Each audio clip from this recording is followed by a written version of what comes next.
Excuse me. Well, good morning, everyone. This is Steve.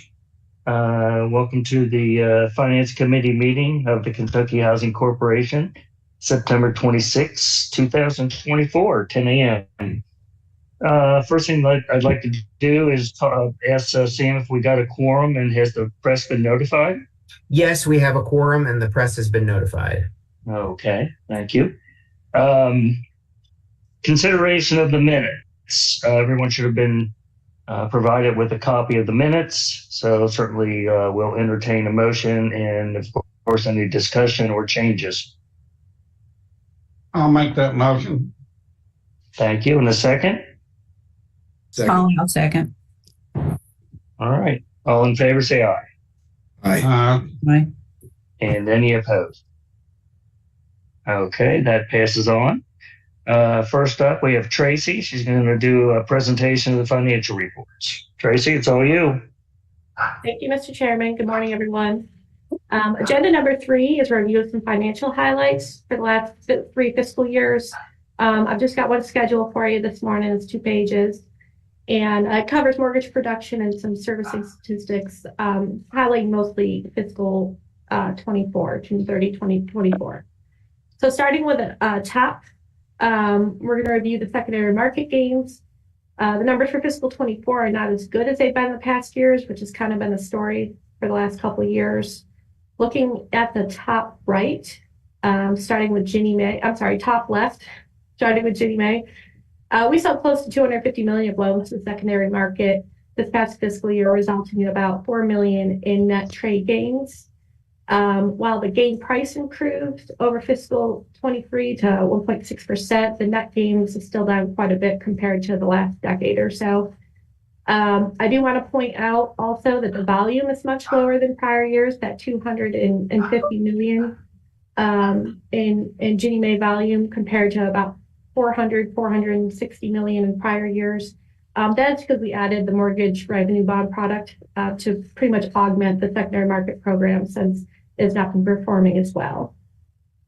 Going to the top right now, looking at Fannie Mae, the volume is down here a bit as well at 44 million, again, due to the addition of the MRB product. That product has a lower interest rate, given the spread between the bond yield and the interest rate we charge borrowers. So it definitely impacted some of these other programs, but that was intentional. The gain price did improve Fannie Mae to 1.18%, which along with Ginnie Mae showed that premiums in fiscal 24 were definitely better than fiscal 23 in the secondary market, but again, not as stellar as they were, COVID and years prior to COVID. The next box down on the left is our Freddie product. We just added this past year with our first loan closing in March 24. We closed 10.9 million in fiscal 24 of Freddie loans, but we only sold 7.4 by June 30. So that impacted that gain price a bit. This was mostly due to some learning curves of adding this loan product and getting it up and running. So the fiscal 25 gain price will definitely show significant improvement. And then to the right there, just overall for the year, we had about 304 million in secondary market loans in fiscal 24 with 4.5 million in net gain. As you'll see below in the servicing portfolio, that we also had an additional 258 million in the MRB loans. So although we're lower in production on the secondary market, that is because we went to bond financing as well. So moving down, do there have any questions on the secondary market gains? So moving to the servicing portfolio, go back up. That bottom box there, you go, servicing portfolio highlights.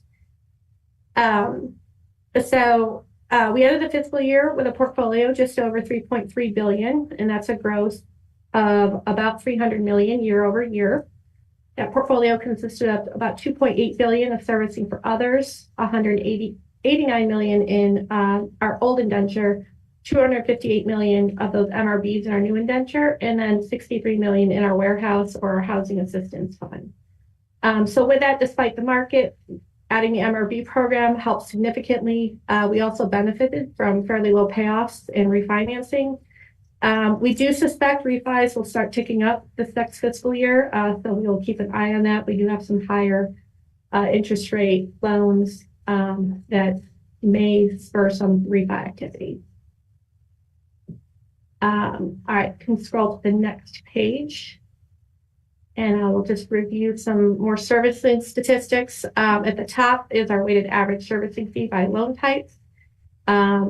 Looking at the servicing fee, the service for others fee is 31.8 basis points, which is a 0.2 basis point increase from last year. That is worth about $56,000 in gross servicing fee.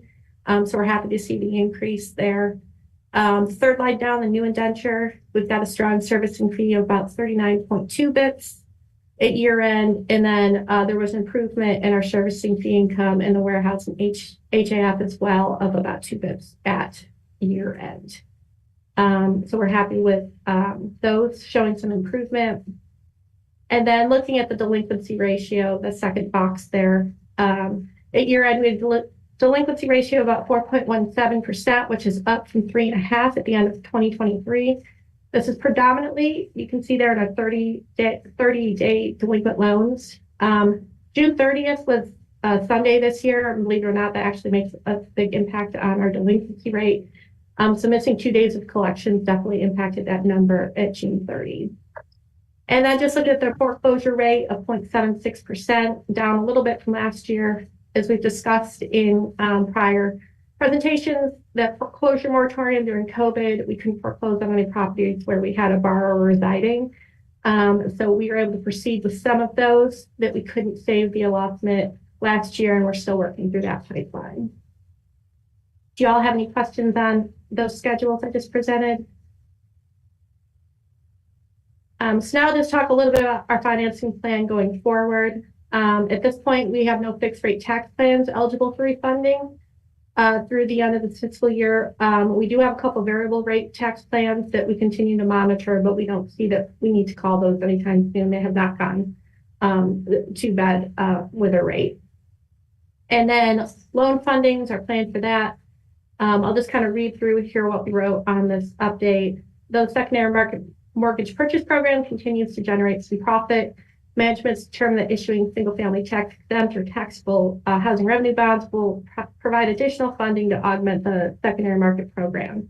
We do have a plan for $75 million in tax-exempt bonds to be issued, going to market in October of 2024 with a closing in November.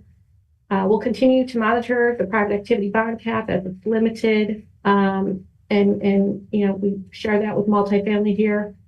We will continue to monitor interest rates. It's been an interesting couple of months, and make some decisions going forward on whether we do secondary market, new bond issues, or both for best execution for new loan originations.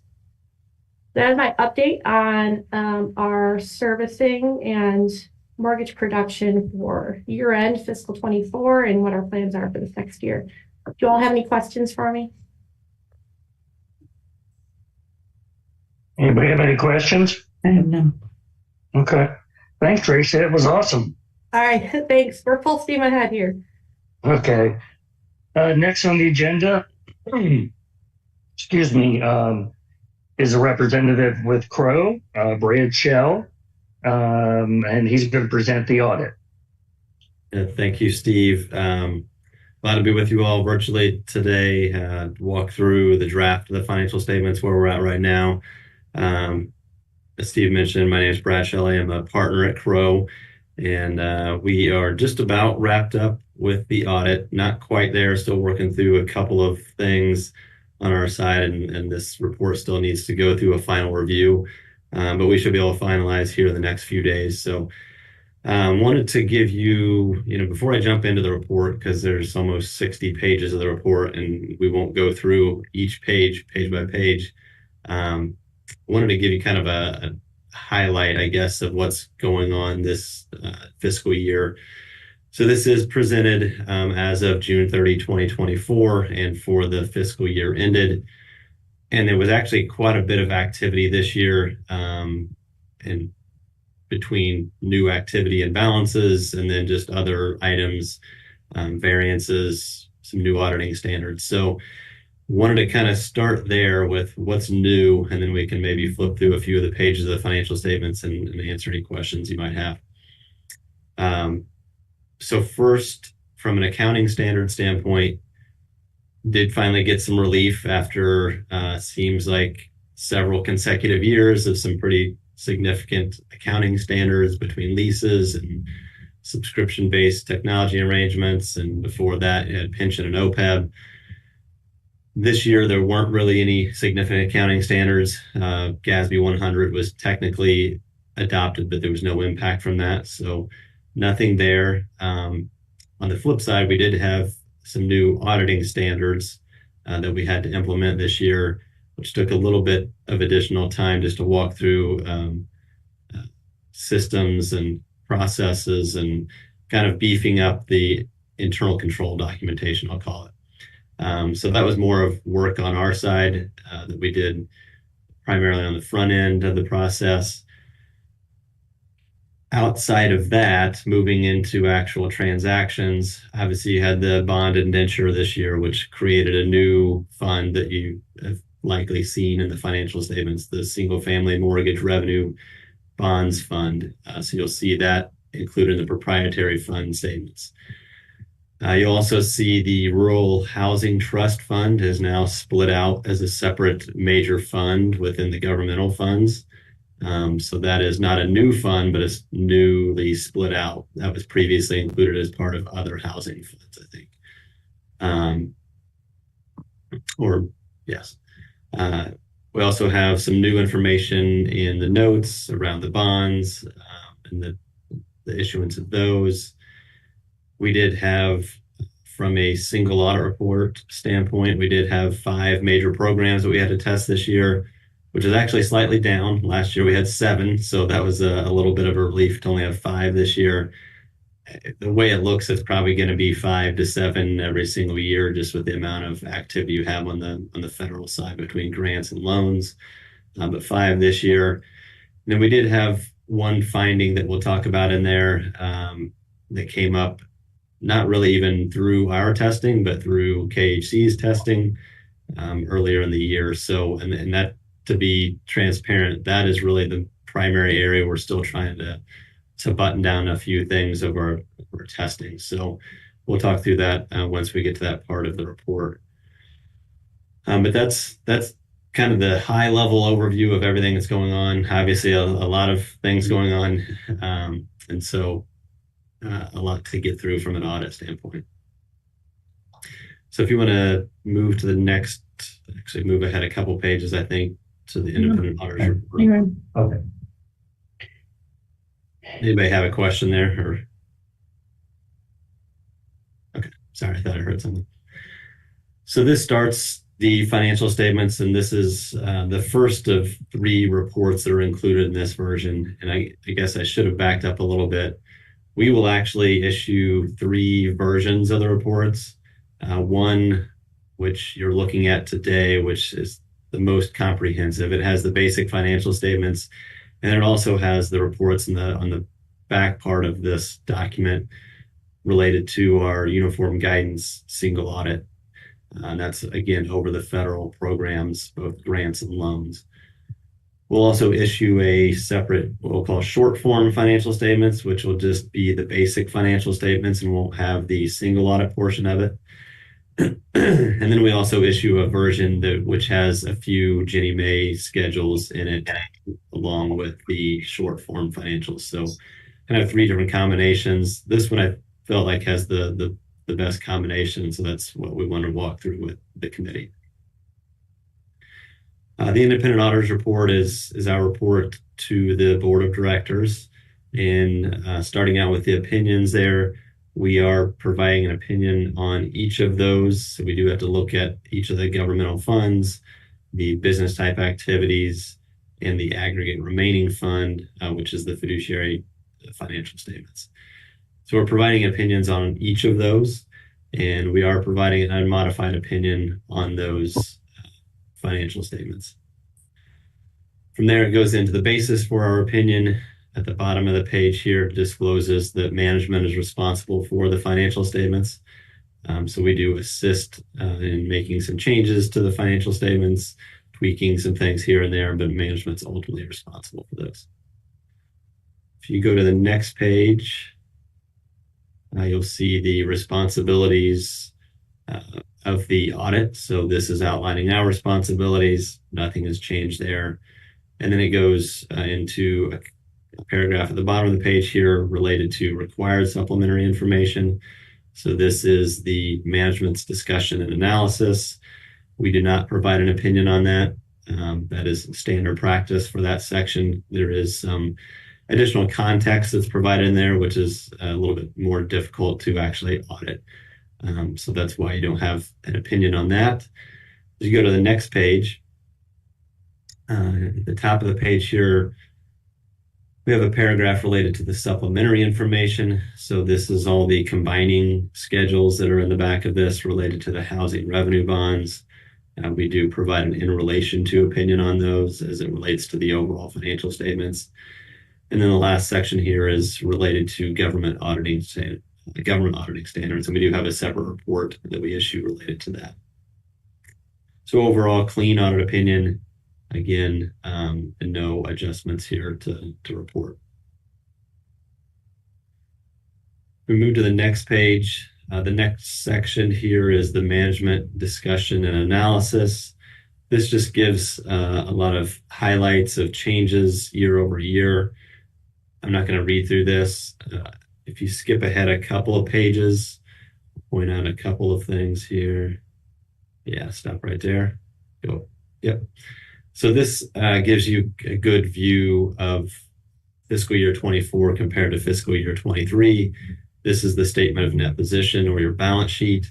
So you can kind of compare your assets, liabilities, and net position at the end of June 30, 24 compared to 23. This is obviously a highlighted or a high level version summarized.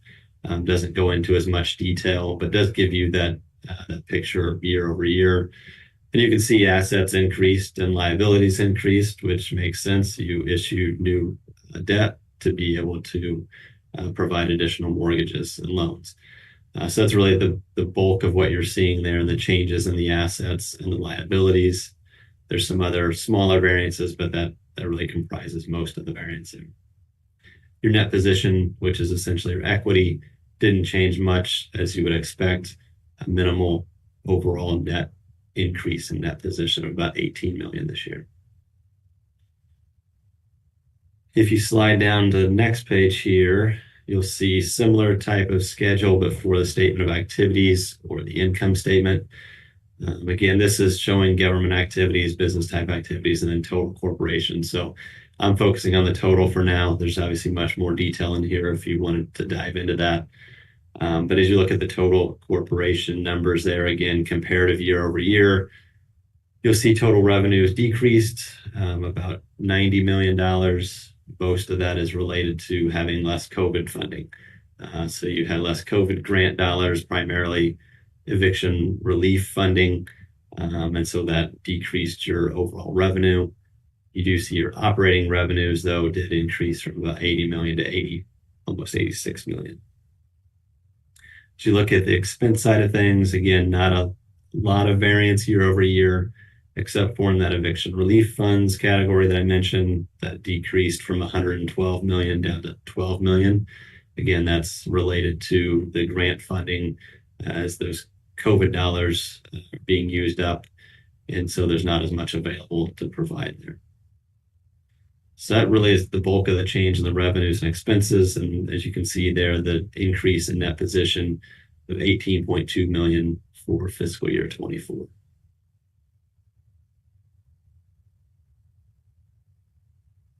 So I'm going to stop there and just see if there's any questions related to that. That's kind of a high level of the balance sheet and income statement. I know that was a lot. Any questions at this point?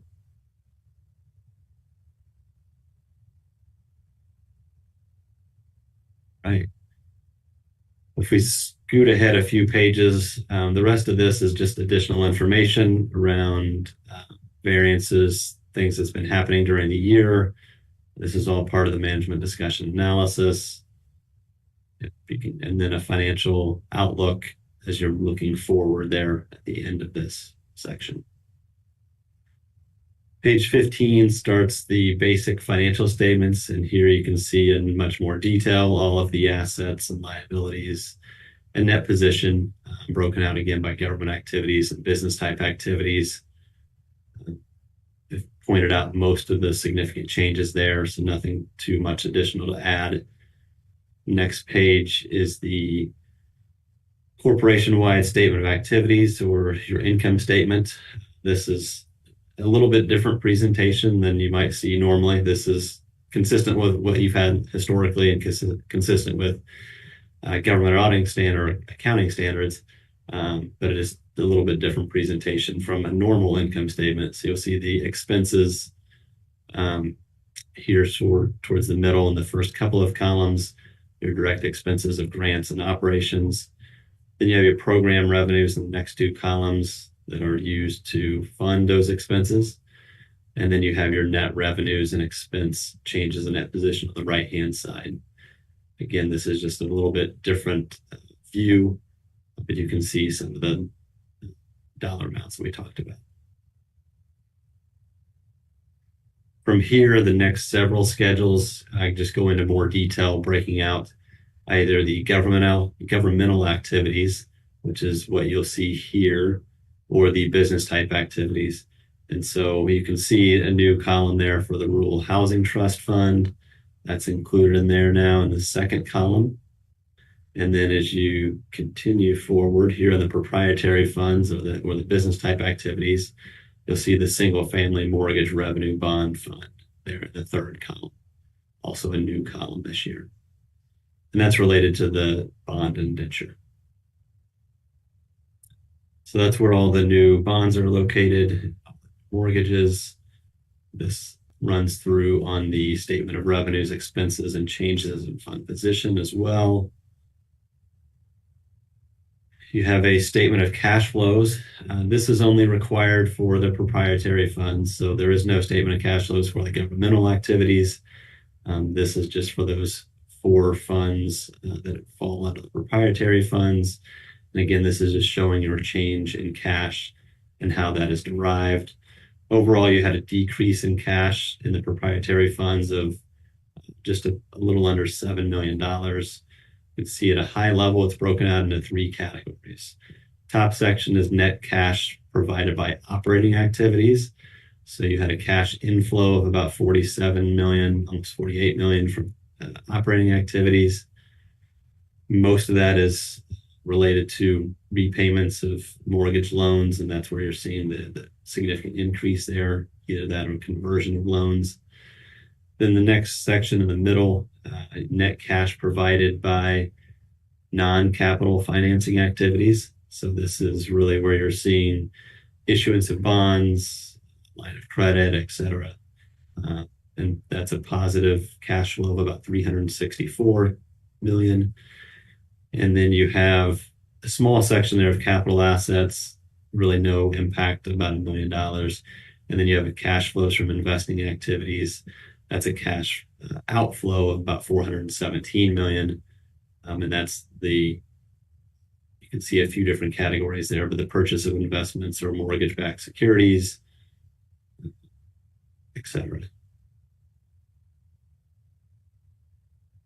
From here, this is just the reconciliation of activities on the cash flow. I won't point anything out there. From here, we get into the fiduciary fund financial statements. This is related to your escrows and the payments of property taxes, etc. So these are your custodial funds. You have about 65 million in cash, a small amount of liabilities there. And then remaining 63.6 million is all restricted by individuals or organizations for those reserves. On the following page, it just shows the activities. So you had additions of about 162 million, deductions again for payment of property taxes and other disbursements of about 159 million. This gets into the notes to the financial statements, and I will not bore you with going through all of these, but I will point out a couple things. If you move ahead to note I think is the first one where you really see, but note D, you'll see the housing mortgage loans activity there and a breakdown of the different types of loans at the top of the page. Moving into note I is the next one. And if you go to page, it's on page 38. That's where you'll see all the new go one more page.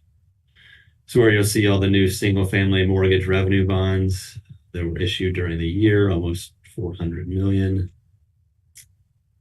And really for the most of the rest of the footnotes, not too much new in here. On page 40, a couple pages down, you'll see some information about defined contribution plan, risk, subsequent events. On the subsequent events, you'll see that is highlighted. That date will be filled in once we are ready to finalize the report. So that's it for the basic financial statements. The next section is those supplementary schedules of combining information for the housing revenue bond funds. So this is a required schedule as part of that initial issuance of debt years ago. Nothing new here, so I won't spend any time going through this. This is just breaking down the various funds. So the housing revenue bond fund that's shown as one single column on the proprietary fund financial statements is actually made up of these 6 funds, which combine into that combined total on the right-hand side. You move ahead a few pages to the next section.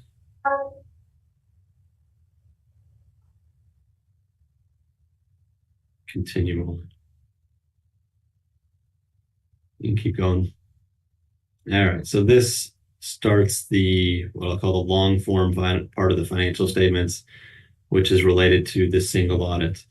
So we issue 2 audit reports related to your federal expenditures. This first one is in accordance with government auditing standards, and this is specifically looking at the financial statements and your schedule of expenditures of federal awards. We are providing a report on internal control over financial reporting, and we did not have any material weaknesses or significant deficiencies we identified. So clean report there.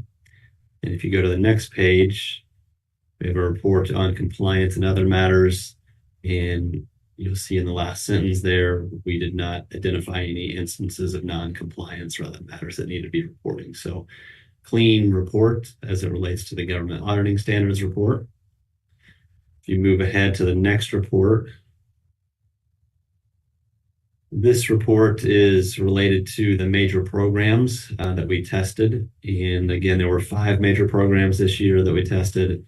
We'll go through those in just a minute.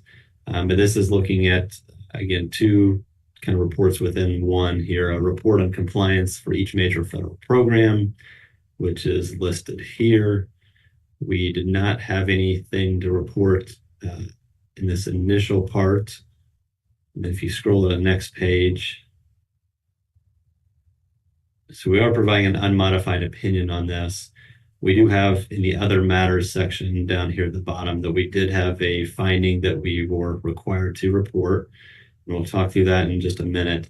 This is a little bit different situation. So this other matters section is where we would report anything that is not necessarily this is not a significant deficiency, material weakness, necessarily even a compliance finding, but is something that we identified through the audit process that we were required to report to you all.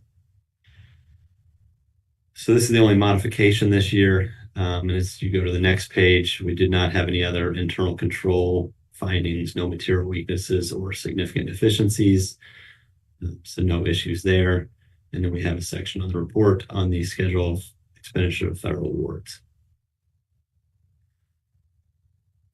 This next schedule goes on to, I believe, a couple of pages. The schedule of expenditure, I guess we fit it under one this year.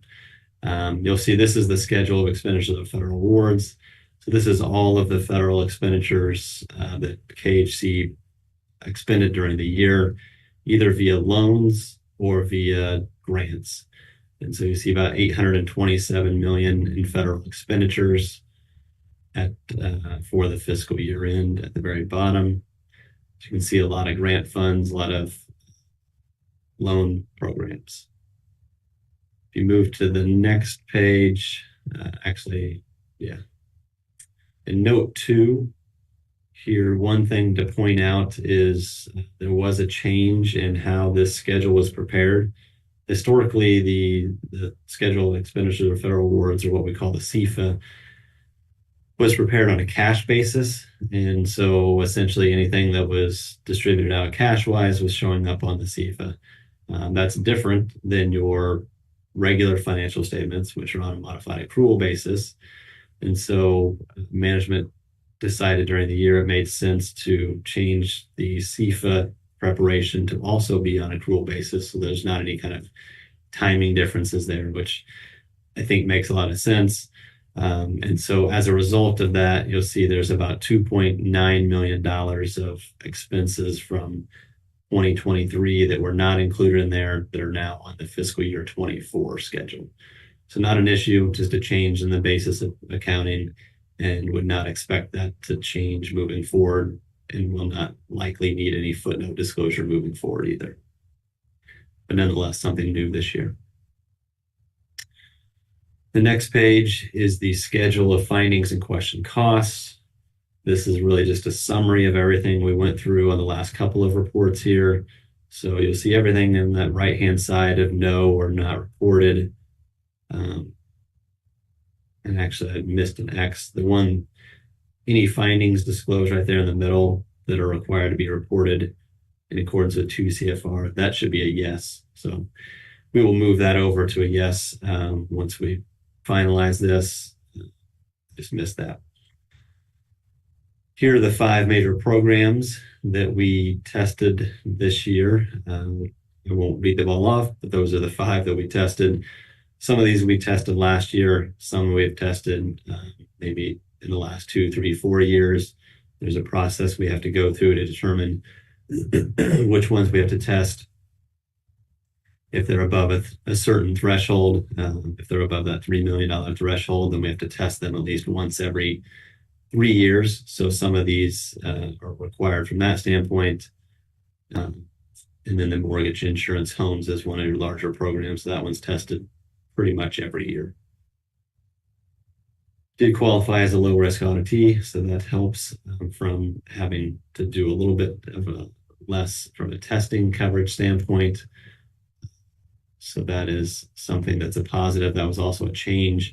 If you recall, in the last couple of years, that had been a no due to a finding a couple of years ago. That now is rolled off and back to a low risk auditee. Almost to the end here. So section 2, no financial statement findings. Section 3, this is the one finding that I mentioned earlier, still working through this. And so I would suspect a little bit of the numbers in here will change. In fact, I know the numbers are going to change. The 231,000, I think, is now about 242,000. Some of these allocations might be slightly different. But most of the wording will be the same or very similar.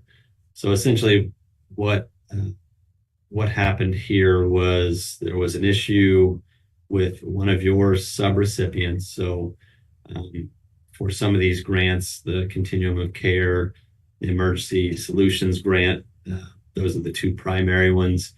You do get some grant funds, and then you provide those to a subrecipient, and they distribute those out or use those dollars.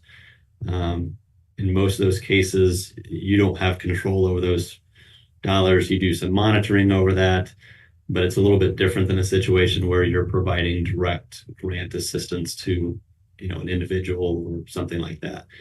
This is handing it off to another organization to essentially facilitate that grant. The Secret Service agents had approached this person, and I think the individual was rude to the Secret Service agent. Getting a little bit of feedback here. Just walked away. So I had to. All right.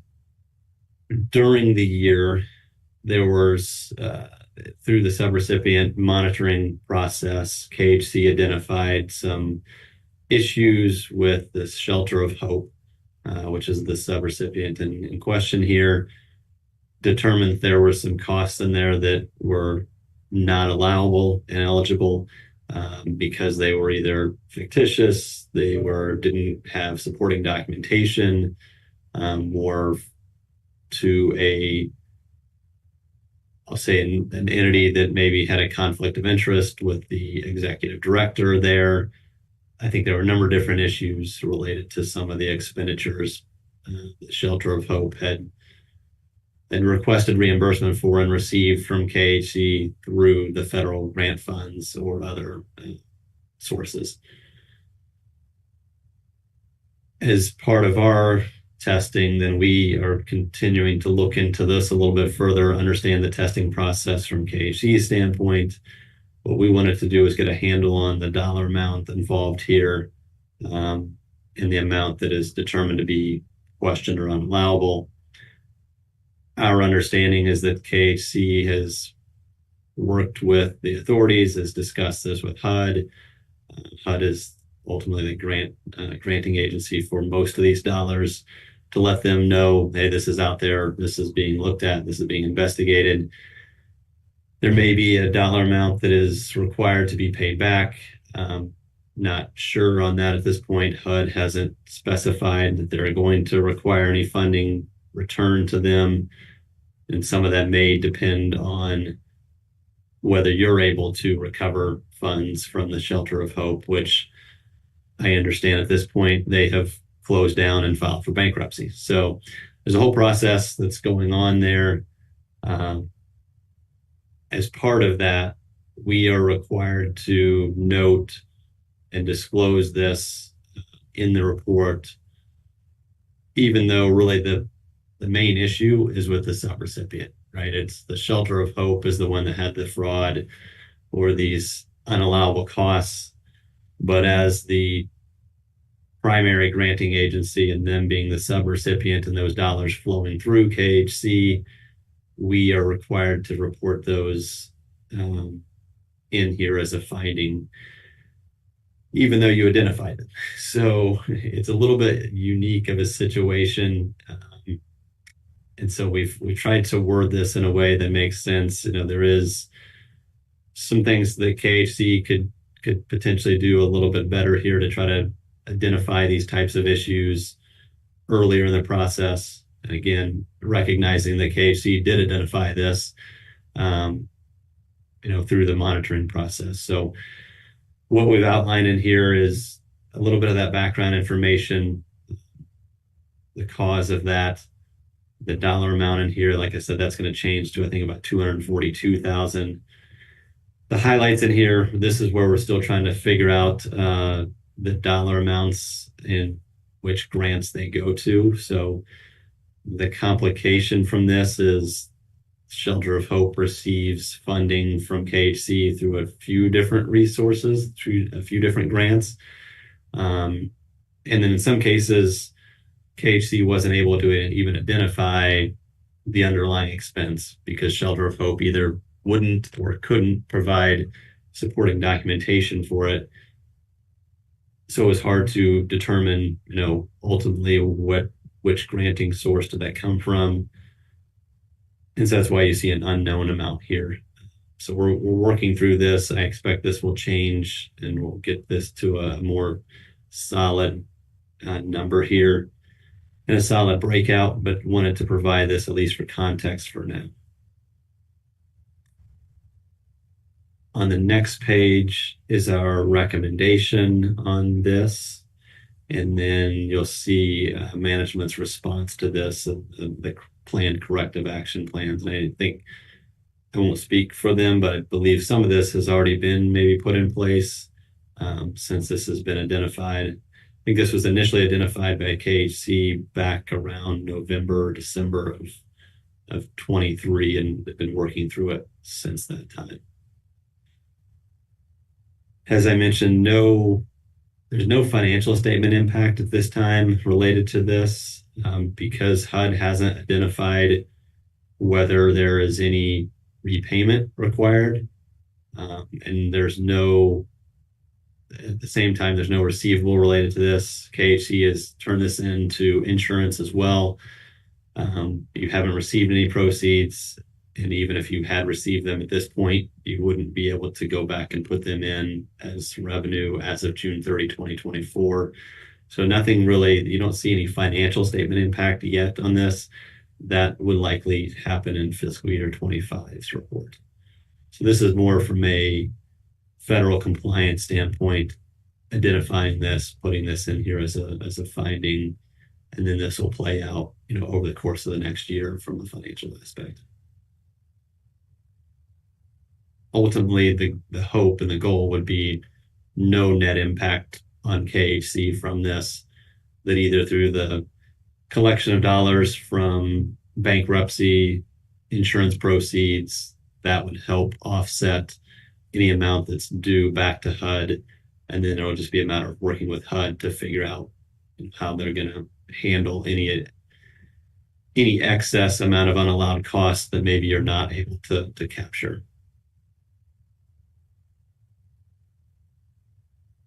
So that's a lot of information. That, I think, covers everything that I wanted to go through. But I did want to, again, see if there was any questions from any committee members, or Tracy, I don't know if you or anyone else at KHC has any other context or anything else you want to add to what I presented, and especially the last section here related to the finding. No, I think you pretty much covered it. It is unfortunate to have a situation with a subrecipient, but the staff has, once identified, have worked through it pretty well, and we're putting everything in place we can to try to recover those funds. And we're beefing up our compliance and monitoring a bit. So, it's just an unfortunate circumstance that took place, pretty much out of our control, but we're doing what we can to make sure we can get ahead of it in the future. Thanks, Tracy. Does anybody else on the committee have any questions or concerns? Okay, hearing none. This is an item that needs a motion. So I ask for a motion, please.